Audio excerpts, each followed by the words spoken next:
I'm here to talk about success, right? Now let me get right away to the first rule of success. The first rule of success is to have a vision. You see, if you don't have a vision of where you go, and if you don't have a goal where you go, you drift around and you never end up anywhere.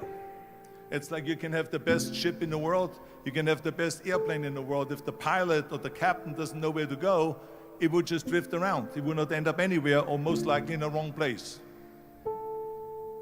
So I was very fortunate that I stumbled onto my vision. I mean, as you know, I was born in 1947 in Austria after the Second World War. And I didn't really like Austria when I grew up. I couldn't wait to get out of there. I couldn't see myself becoming a farmer or a worker in a factory or anything like that, even though my parents wanted me to stay there and have a normal life. My father wanted me to become a police officer like he was. My mother wanted me just to stay there and marry a girl and have a bunch of kids and run around like the Van Trapp family in The Sound of Music. But that was their vision, not mine. My vision was totally different. I felt that I was born for something special, for something unique, for something big. So I was searching. And then one day I went to school. I remember I was 11 years old, and they showed a documentary about America. And there they showed in this documentary the huge skyscrapers, the high-rises, the huge bridges, the 6-lane freeways, the huge cars with the wings sticking out, and all of this stuff. And I said to myself, that's where I want to be. I don't want to be around here with these little farmhouses and these little buildings, and everything is old. I want to be in America. But now the question was just, how do you get to America? In those days, it was a very expensive trip. It's not like today. So again, I was very fortunate that one day after school I walked by a store in Graz, which was called Brühl. And it was the only store that really sold kind of American stuff. So I went inside and I looked around and I looked at this stuff, and then I saw a magazine. I saw a bodybuilding magazine that had Reg Park on the cover. Reg Park was then a 3-time Mr. Universe. And I saw him on the big screen as Hercules. And on the cover it said, how Reg Park, Mr. Universe, became the Hercules star. That's what the cover story was all about. So I looked at the cover and I said to myself, I got to get this magazine. So I bought the magazine, I took it home and I read it over and over from the front page to the back.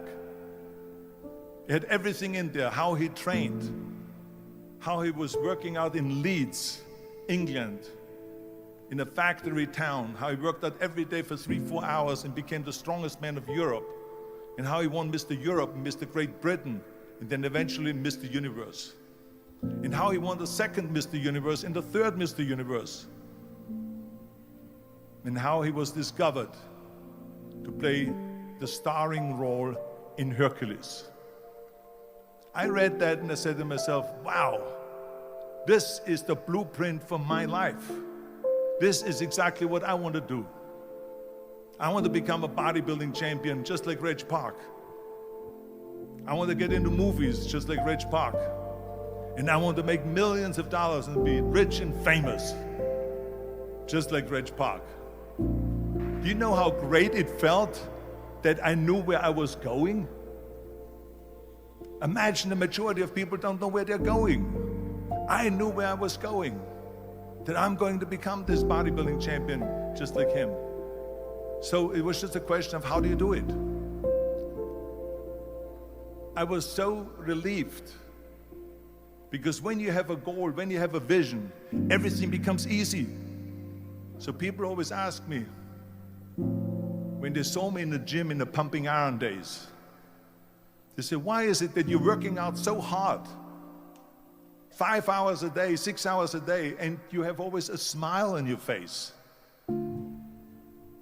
The others are working out just as hard as you do, and they look sour in the face. Why is that? And I told people all the time, I said, because to me, I'm shooting for a goal. In front of me is the Mr. Universe title. So every rep that I do gets me closer to accomplishing that goal, to make this goal, this vision turn into reality. And with the age of 20, I went to London and I won the Mr. Universe contest as the youngest Mr. Universe ever.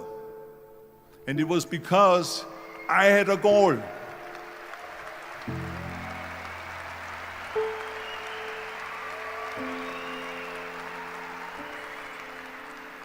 And this is no different than anything else, what I'm talking about. This is not just about bodybuilding.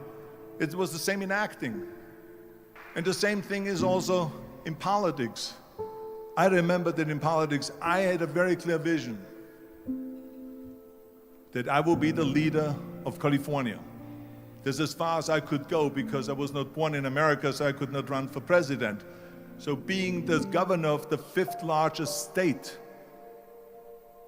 the fifth largest economy in the world, was for me really the ultimate title, the ultimate accomplishment in politics. So even though people came up to me and says, why don't you go and run for something smaller, you're never gonna make it. I ran for governor and then 2 months later I became governor of the state of California. Again, because I had a very clear vision what I'm gonna do with California. So let me tell you something, visualizing your goal and going after it makes it fun. You got to have a purpose no matter what you do in life.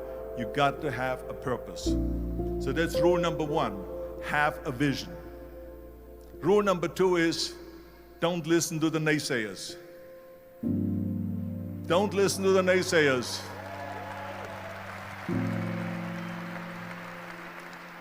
Everything I ever did, the thing that I heard out of people's mouth was, that's impossible. That can't be done. Or no. I remember when I wanted to be a bodybuilding champion, including my parents and everyone else around me, said this is impossible. Why don't you become a ski champion? That's what they do in Austria. Or a bicycle champion, or do some track and field. You can't be a bodybuilding champion. That is exactly what I heard, and of course I proved to the people that it can't be done. So whenever someone said to me, it can't be done, I heard it can be done. When they said no, I heard yes. And when they said it's impossible, I heard it is possible. Because I am a strong believer.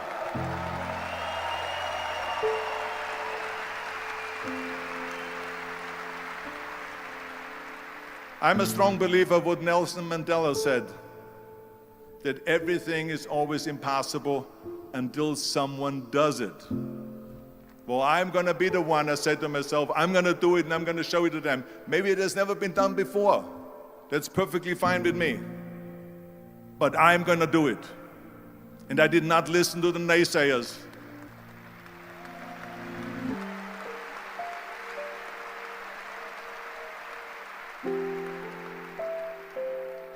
The same was also when I went into, not just in bodybuilding, they said no. When I wanted to come to America, when I wanted to go to America, they said it's impossible. There's no money that you have to fly even over there. You have no money when you go over there to live with. And what do you think, they're gonna wait for you? There are plenty of big bodybuilders over there. It was all no, no, and it can't be done, it's impossible.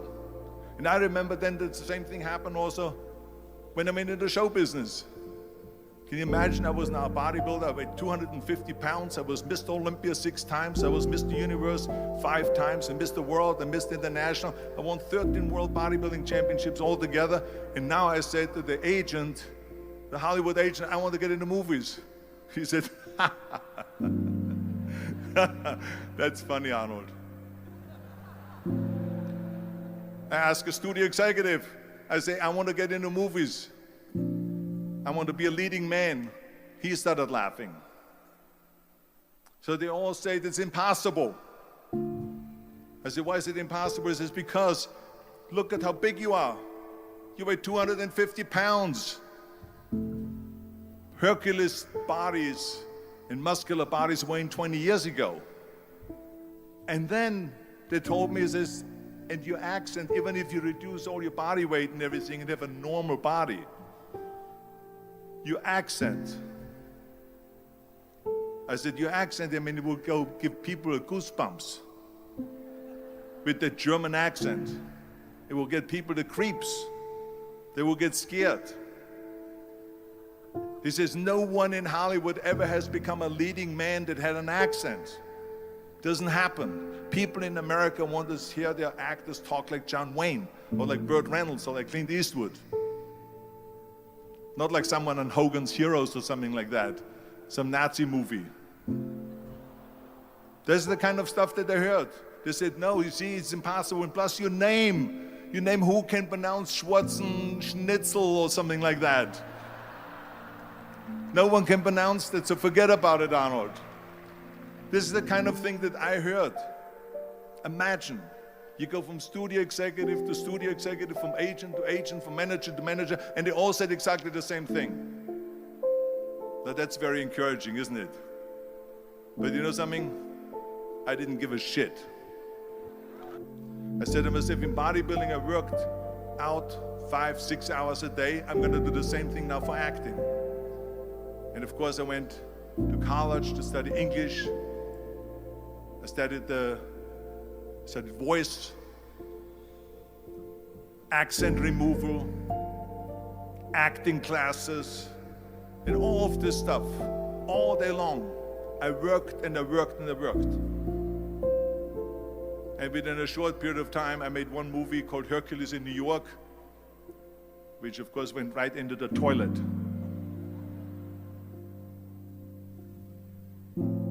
But it didn't discourage me. I still had the same vision. And then all of a sudden I did Streets of San Francisco. I did Stay Hungry and Pumping Iron and The Villain. And then all of a sudden I was asked by Dino De Laurentiis and by Universal Studio, the biggest studio, to star in Conan the Barbarian. And after I did Conan the Barbarian, the director at the press conference said to the press, the director was John Milius. He said to the press, if we wouldn't have had Arnold, we would have had to build one. And the same thing was with Terminator. After we were finished filming Terminator, Jim Cameron said to the press, if Arnold wouldn't have had that accent and talked like a machine, I think the movie wouldn't have worked. So think about that. The body and the accent that they attacked was an asset. And the next thing, the third point that I'm going to make to you is, before we sit down with Jürgen and talk about the rest of the three, is work your ass off. There is no magic bill. There is no magic out there. You cannot get around. You have to work and work and work. And it drives me crazy when people say that they don't have enough time to go to the gym for 45 minutes a day and work out. Or to do something for 45 minutes to an hour a day to improve. If it is physically improve or if it is mentally to improve. Imagine you read 1 hour a day about history. How much you will learn after 365 hours in 1 year. Think about if you study about the history of musicians, of composers, how much you would know. Imagine if you would work on a business, on some business that you want to develop every day for an hour. Imagine how further along you will go and get. So it drives me nuts because when people say we don't have the time, we have 24 hours a day.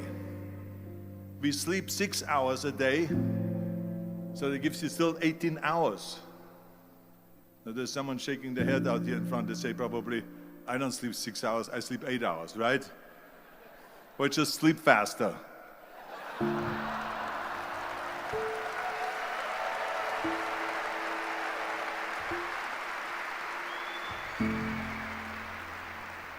So we have 18 hours a day. The average person works around 8 to 10 hours. So let's assume it's 10 hours, so we have 8 hours left. Then you travel around an hour a day, maybe 2 hours a day. So now you have still 6 hours left. So what do you do with these 6 hours? What do you do with these 6 hours? Then we eat a little bit, then we schmooze a little bit, talk a little bit to people and all that stuff. But you can see how much time there is available if you organize your day. So you got to work hard.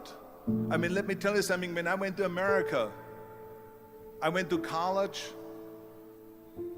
I went and worked out 5 hours a day, and I was working on construction, because in those days in bodybuilding there was no money. I didn't have the money for food supplements or anything, so I had to go to work. So I worked on construction. I went to college. I worked out in the gym, and at night from 8 o'clock at night to 12 midnight, I went to acting class 4 times a week. So I did all of that. There was not one single minute that I wasted. I became very friendly with Muhammad Ali in the 70s.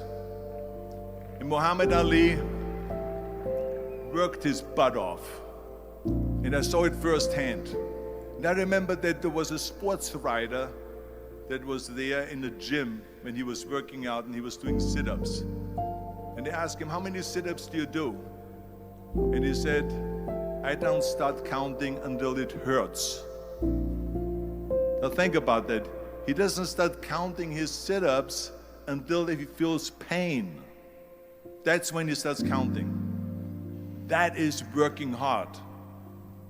Well, I hate Plan B. And I tell you why. Because we have so many doubters, as I've said earlier, the no-sayers. We have so many of those people that say no, and you can't do it, that's impossible. That is okay, because we just turn off, as I said earlier, and we listen and we hear the no being a yes. You can't do it, you can do it, and all of that. So that is possible to do that amongst all the negative people around you. But when you start doubting yourself, that's very dangerous. Because now what you're basically saying is that if my plan doesn't work, I have a fallback plan, I have a plan B. And that means that you start thinking about plan B, and every thought that you put into plan B, you're taking away now that thought and that energy from plan A. And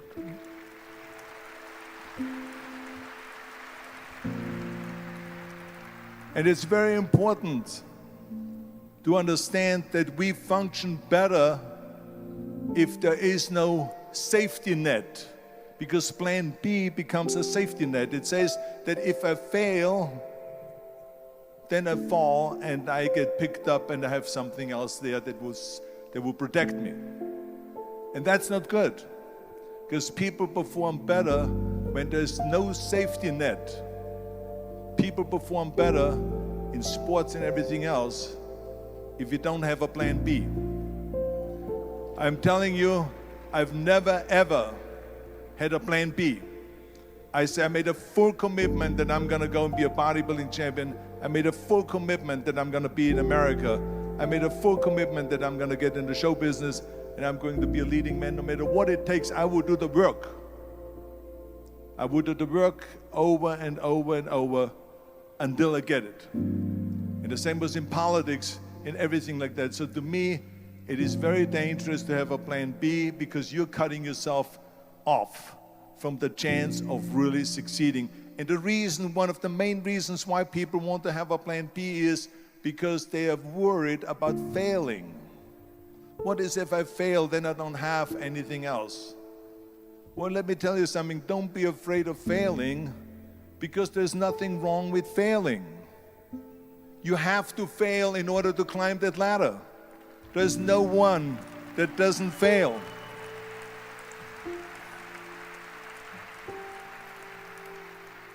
Michael Jordan said in one of his interviews, when they said, "You're unbelievable, you're the greatest basketball player of all times." I mean, tell me about that. And he says, well, you're just mentioning the successes. But he says, for me to become the greatest basketball player, I missed 9,000 shots when I was playing basketball at the NBA games. So during these games that he was so successful, he missed 9,000 shots. Does it make him a failure? No. He's one of the greatest basketball players of all times, but he failed 9,000 times. Do you get it? We all fail. It's okay.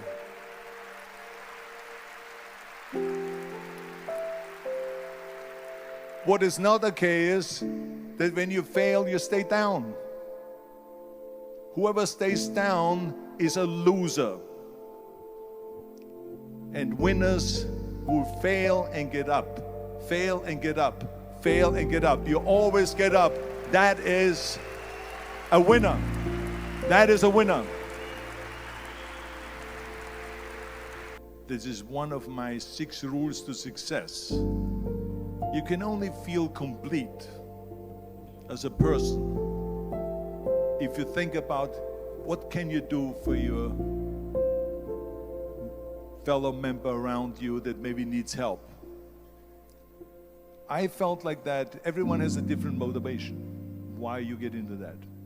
I was an immigrant going to America, and I saw how America was the most generous country in the world. I mean, they opened up their arms to me, they helped me, they invited me for Thanksgiving dinner. The people, they brought me, the bodybuilders in the gym brought me plates to my apartment because I had no plates, I had no silverware, I had no bedware, I had no pillows, I had no blanket, I had no TV, I had no radio, I had nothing. They brought it to my apartment. They helped me. And I saw that firsthand, this generosity in America. And I said to myself, as an immigrant that is being embraced with open arms, that I need to go and make sure that I give something back. Because I started thinking about how did America become such a great country? How did America become such a generous country? Well, I look back in history and I realized that people have fought for America, and people have died for America, and people have suffered for America. And so it's my job now to contribute to keep it as being the #1 country in the world. And this is when I started feeling obligated, and I said to myself, so what can I do? I'm a bodybuilder, what can I do? Well, then I realized when I saw Special Olympics that I can help and train Special Olympians. And so we started getting involved in Special Olympics, and in no time I proposed to them to start powerlifting in Special Olympics, to have deadlift, which was a safe thing to do, and to have bench press, which was a safe thing to do. And it became the #1 sports in Special Olympics, powerlifting. They always have a packed hall of 5,000 people. And I became the national trainer and the international trainer of Special Olympics.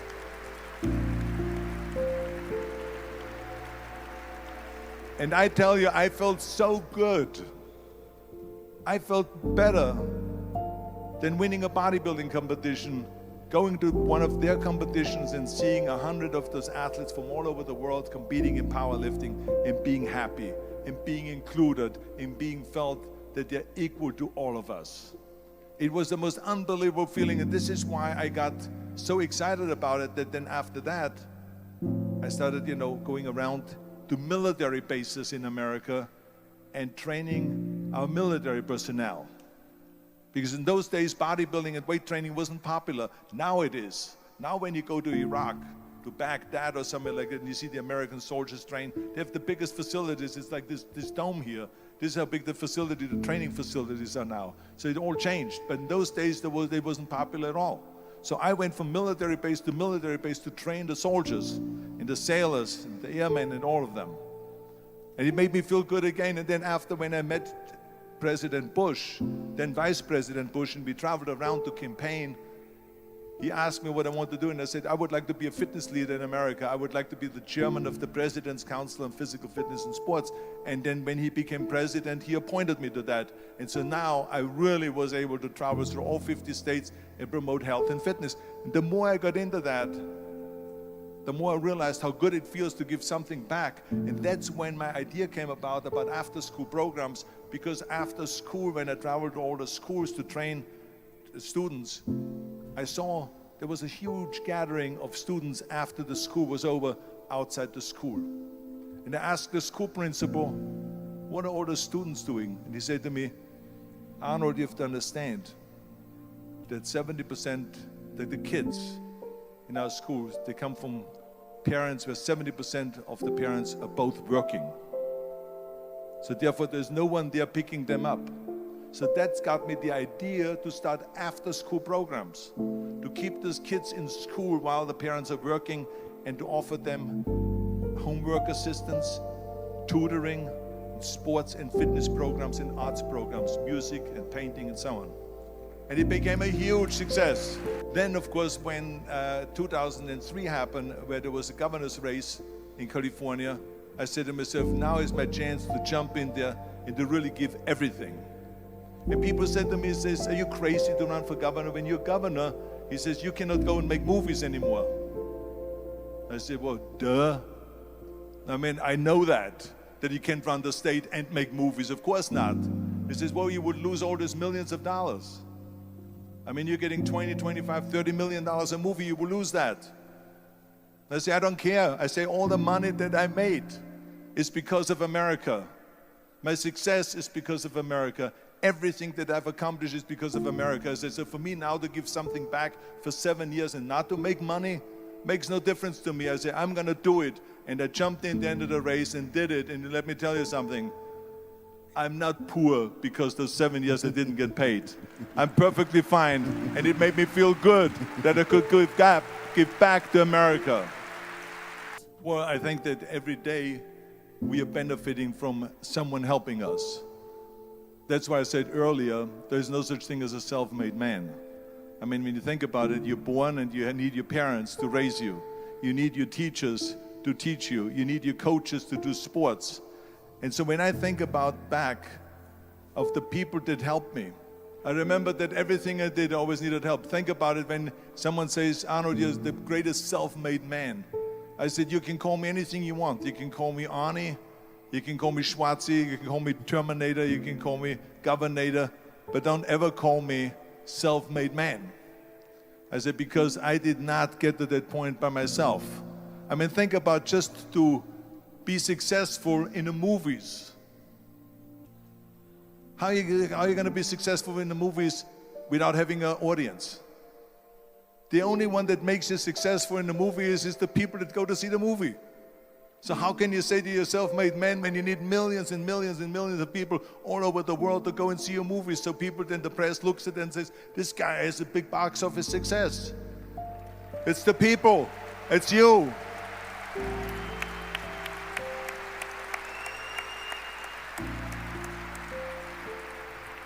Imagine if Jürgen and I both think that we're self-made people and this hall right now is empty.